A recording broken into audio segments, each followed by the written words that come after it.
ዩኒሴፍ በ2020 ባወጣው መረጃ መሰረት 25 ሚሊዮን በላይ በሚሆኑ ሴቶችና ልጃገረዶች እንደ ኢትዮጵያ ግርዛት የሴት ልጅ ግርዛት ተፈጽሞባቸዋል።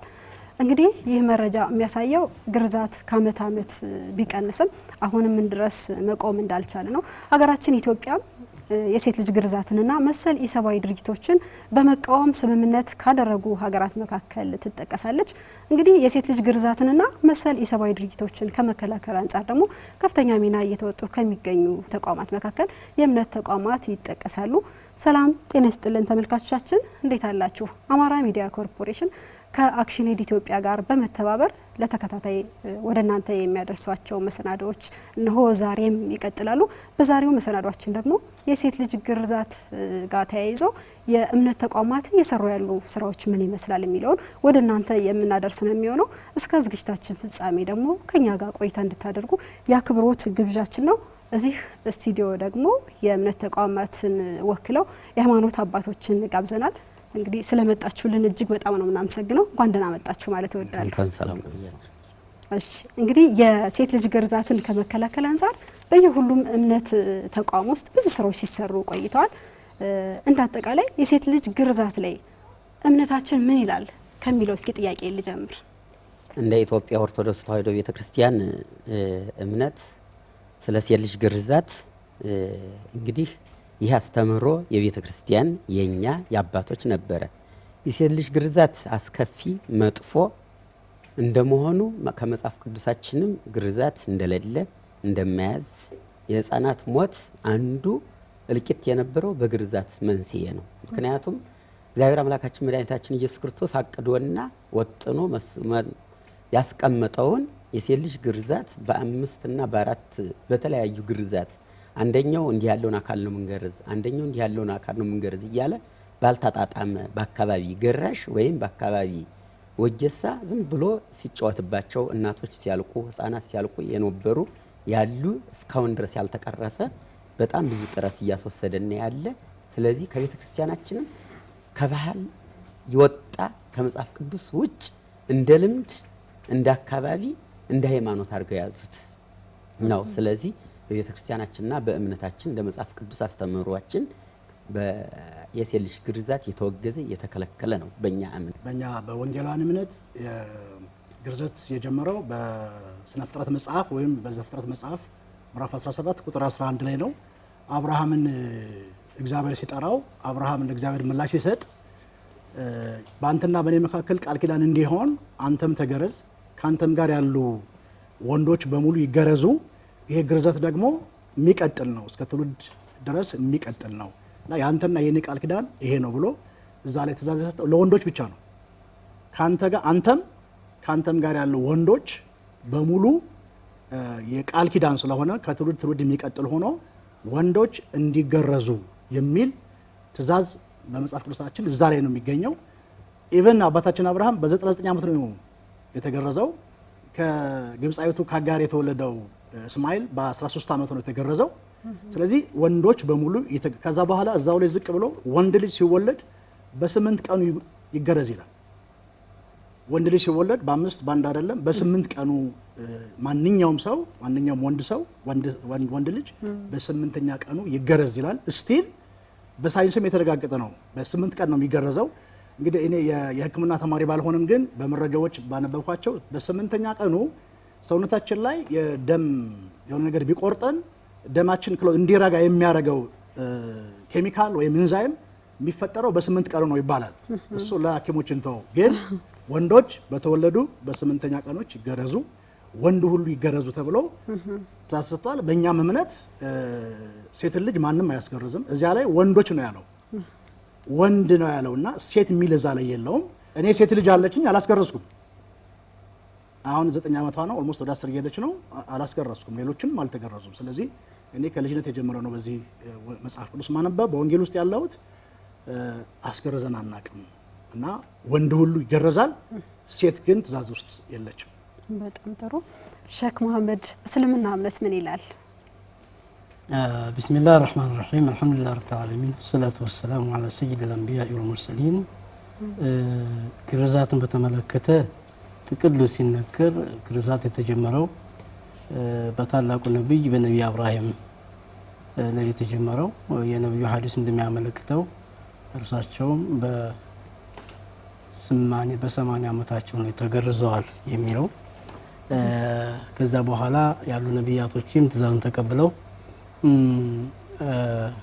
ወንድ ልጅ ይገረዛል።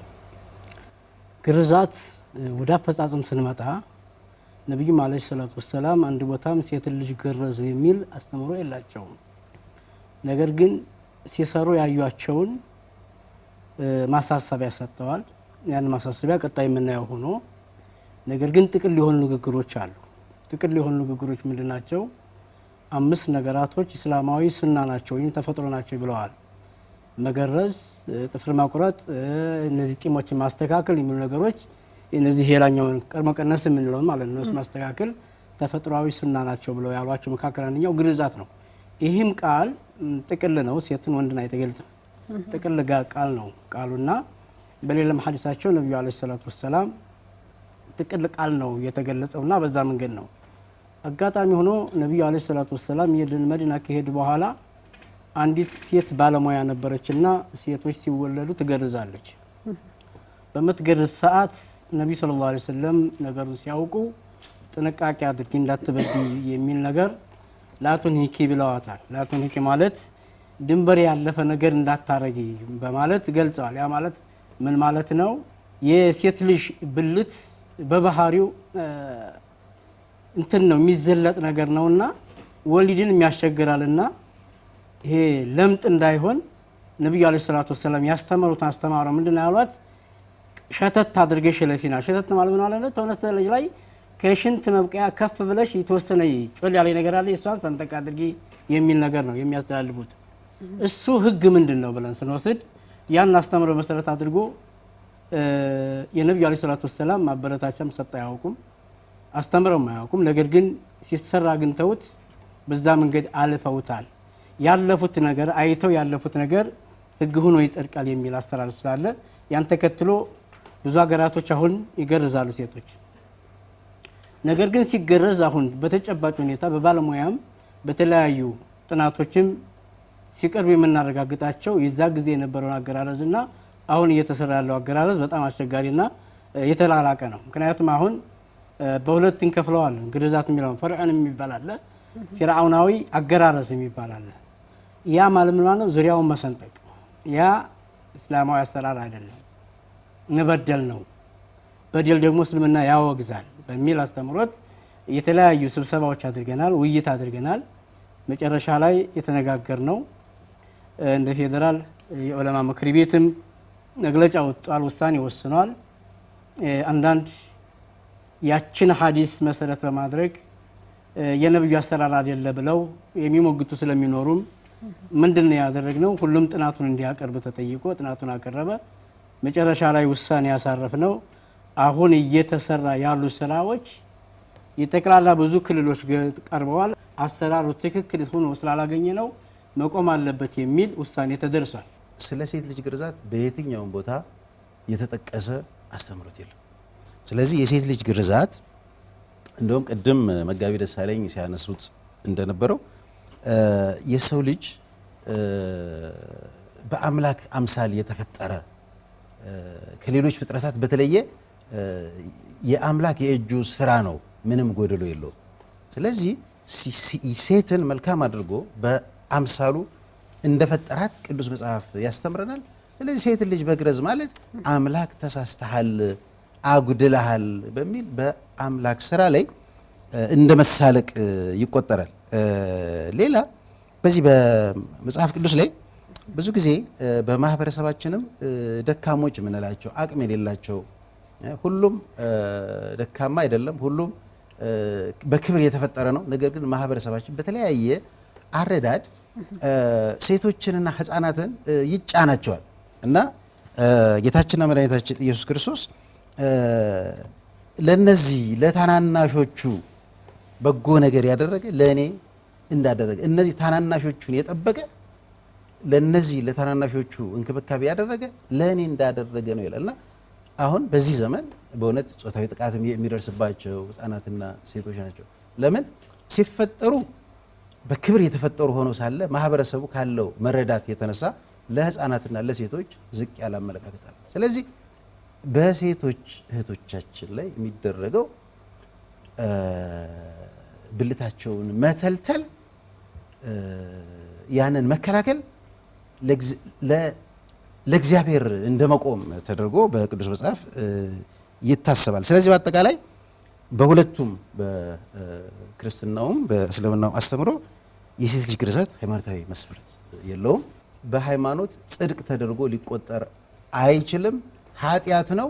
ስለዚህ መመለስን ይጠይቃል ማለት ነው። ሁሉም የእምነት ተቋም ተከታዮቻችን መልእክት የሚያስተላልፉበት ስለ ግርዛትም ማስቆም ወይም ማስቀረት ላይ ሴት ልጅ ግርዛት ጋር ተያይዞ በቃ ምን መልእክት የምናስተላልፍበት የራሳችን መንገድ ይኖራል አይደለ? እስኪ ከመጋቢ እንጀምር። እናንተ በእናንተ እምነት በምን አይነት መንገድ ነው መልእክት ማስተላለፍ የምትችሉት? እንዴት ነበር የነበረው ተሞክሮ ምን ይመስላል የሚለውን እስኪ እናንሳ።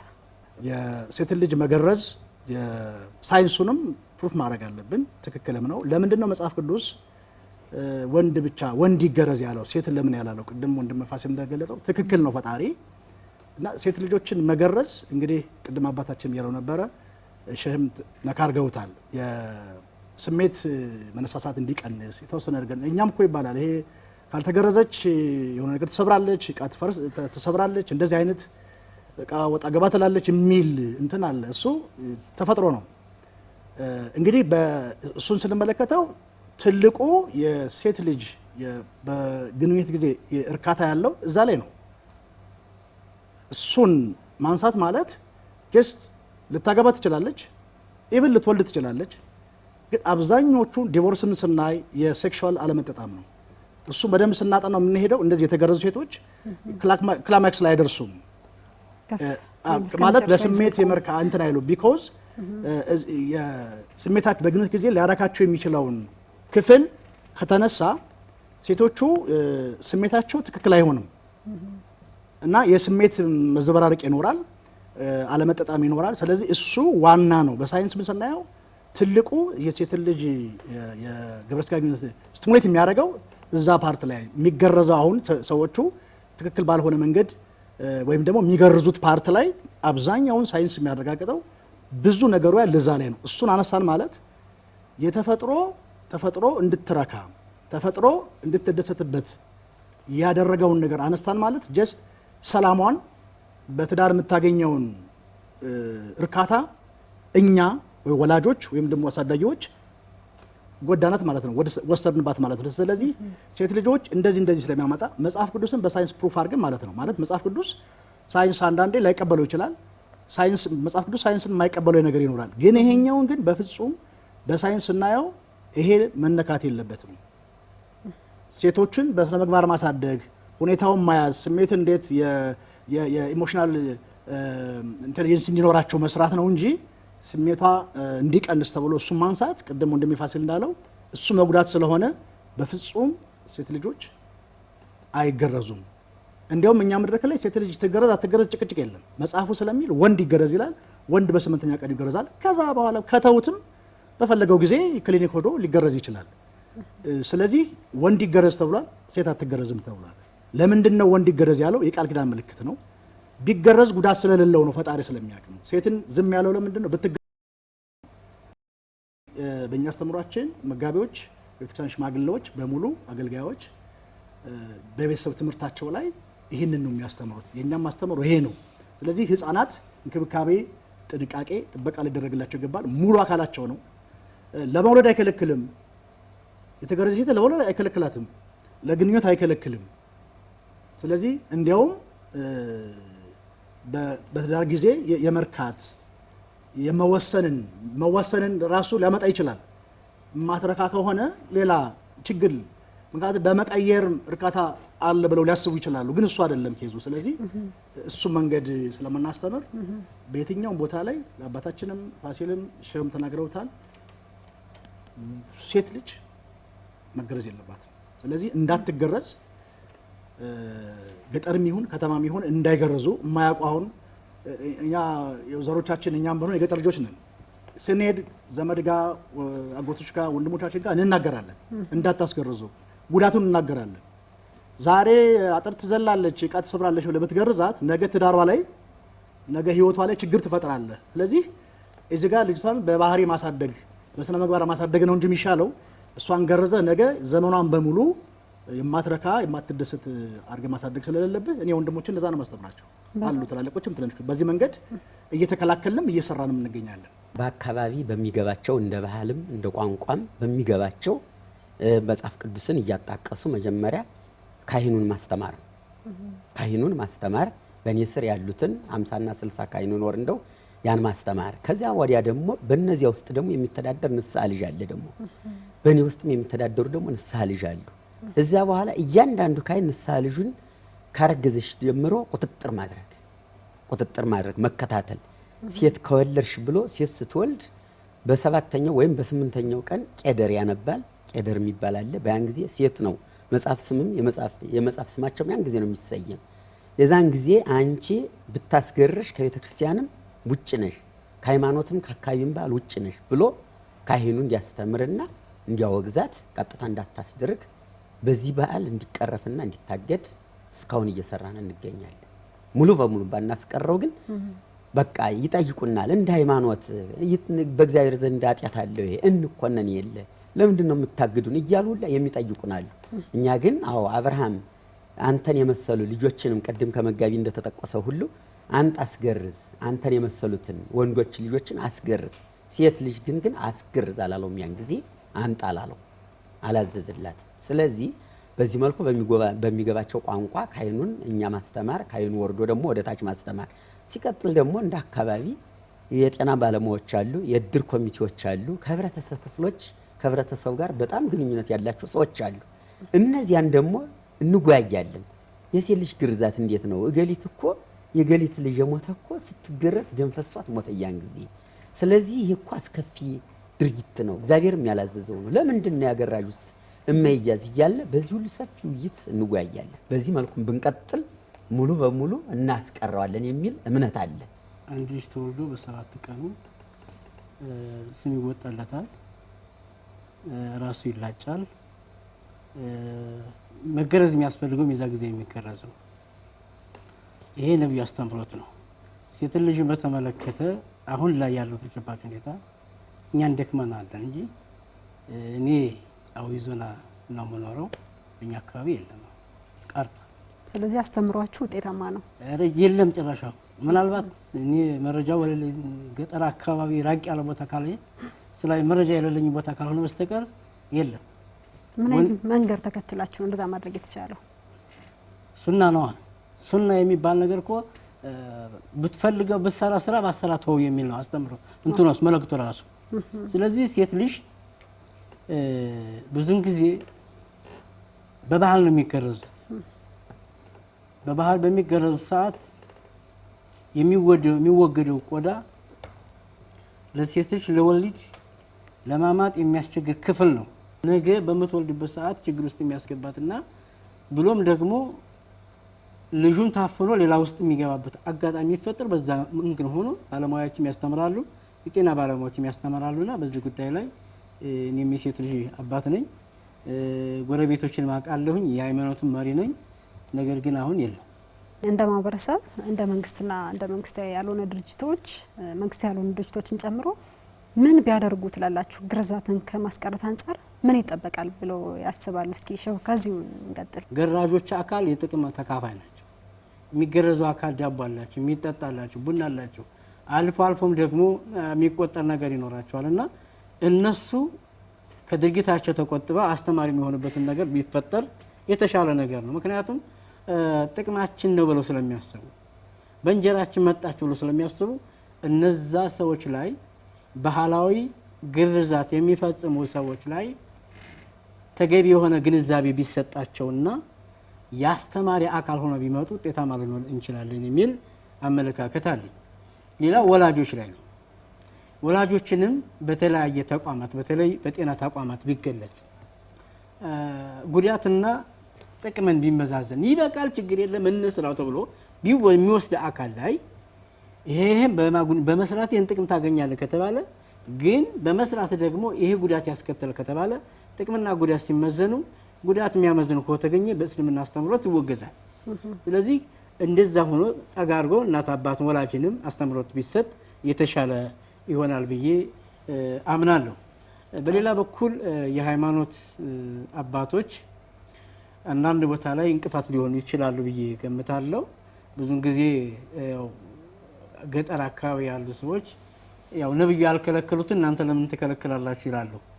ነብዩ ያልከለከሉት የግርዛት አይነትና አሁን እየሆነ ያለው የግርዛት አይነት ይለያያል። ያም መለየት ይጠበቅብናል። አሁን እየተሰራ ያለው እኔ በተለያየ መድረክ ላይ አጋጥሞኛል።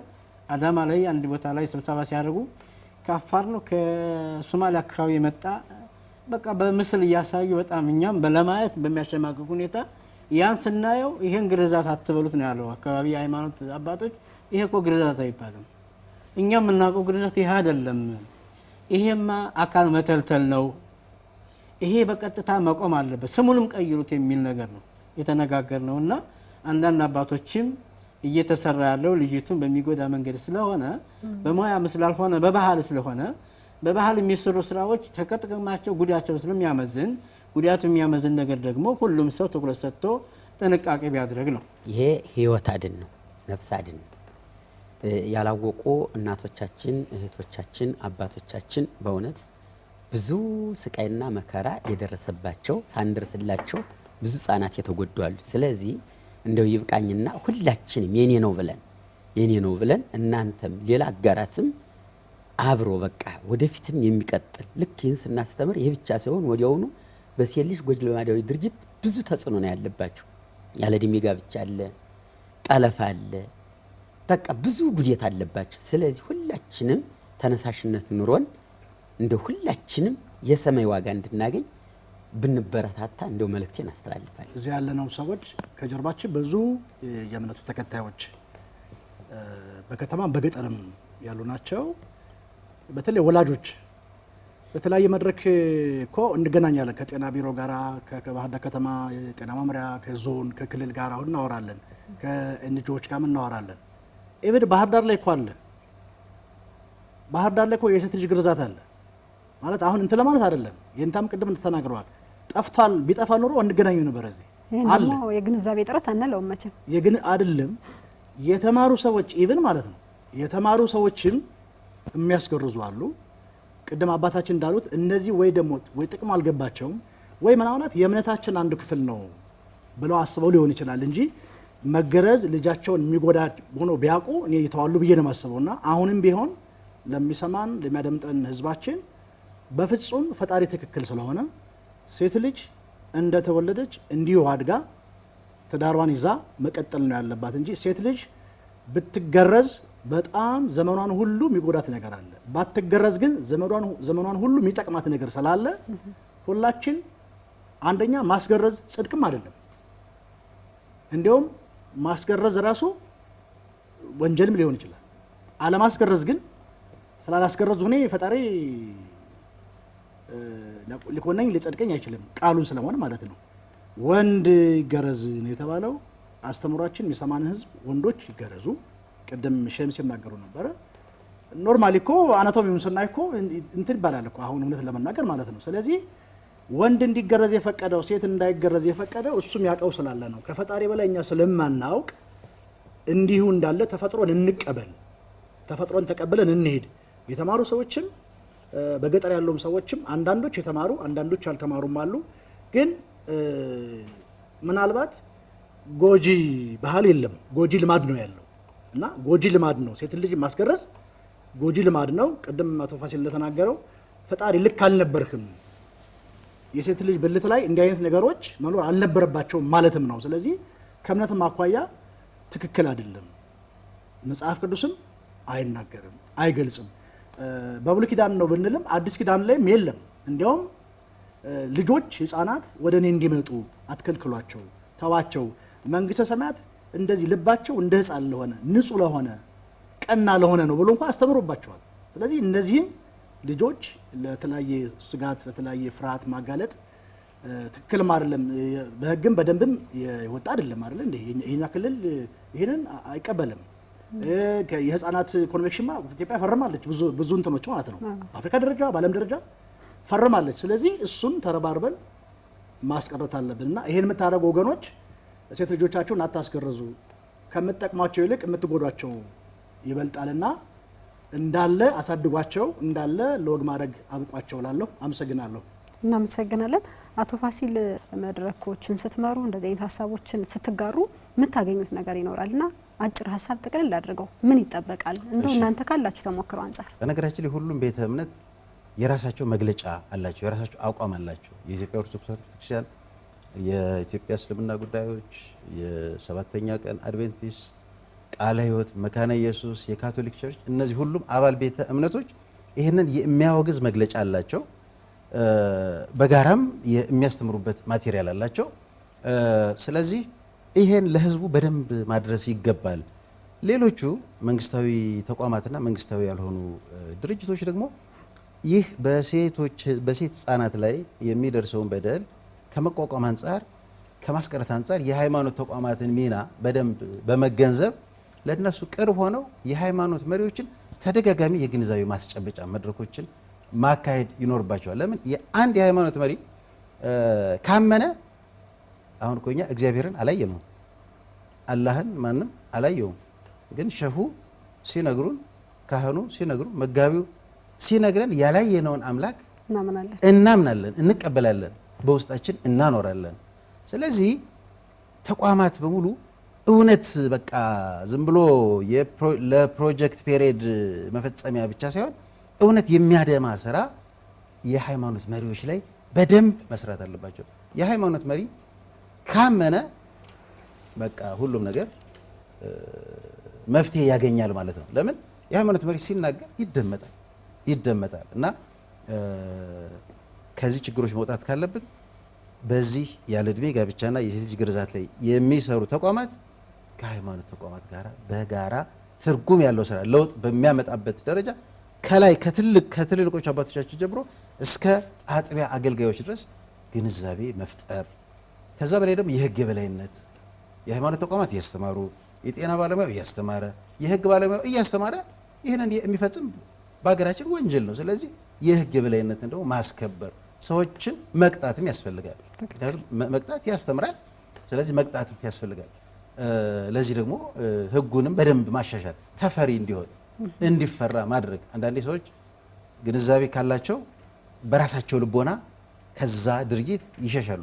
ግንዛቤ የሌለው ግን እንግዲህ አላወክም ተብሎ አንድ ነገር እንዲህ አይነት ጥፋት ሲፈጽም ዝም ብሎ ሊታይ አይገባም። የሚያስተምረው ቅጣት ነገ ወደዛች እንዳይደርስ የሚያደርገው ሌላውም ከሱ ሊማር የሚችልበትን ቅጣትም አንዱ የህግ የበላይነት አንዱ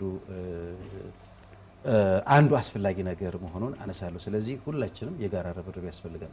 በጣም ነው የማመሰግነው። በጣም ጥሩ ሀሳቦችን ያነሳችሁት እንግዶቻችን እዚህ ስለመጣችሁ ካለን ሰዓት አንጻር በእርግጥ ያነሳናቸው ሀሳቦች እጅግ ሰፊ ናቸው። ስለነበራችሁ ቆይታ ስላስተምሮታችሁ እዛ መሄዳችሁ ለተከታዮቻችሁ ስለምታደርጓቸው ሁሉ ነገሮች በአሚኮ ስም በአክሽን ኤድ ኢትዮጵያ ስምም እጅግ በጣም ነው የማመሰግነው። ወደፊትም አስተምሯችሁ ይቀጥል። ሁላችንም በጋራ ተባብረን እንደ ሚዲያም እንደ እምነት ተቋምም በእያንዳንዱ ጥረት ሁሉም የራሱን ጠጠር ከጣለ ነገ የተሻለ ለውጥ የተሻለ አሁን የምናነሳቸው ቁጥሮች እጅግ በጣም አሽቆልቁለው ደግሞ መማሪያ የምንሆንበት አጋጣሚ ይኖራል ብዬ አስባለሁ። እጅግ በጣም ነው የማመሰግነው ስለመጣችሁ። ክቡራት ተመልካቾቻችን እንግዲህ የሴት ልጅ ግርዛት ወንጀልም ኃጢአትም መሆኑን ከነዚህ እምነት ተከታዮቻችን ካስተላለፏቸው መልእክቶችም መረዳት ይቻላል። ስለዚህ የሴት ልጅ ግርዛት የኔም ያንተም ያንቺም የሁላችንም ጉዳይ ነውና አብረን እንከላከል። ስለነበራችሁ ቆይታ እጅግ በጣም ነው የምናመሰግነው። በሰላም እንገናኝ።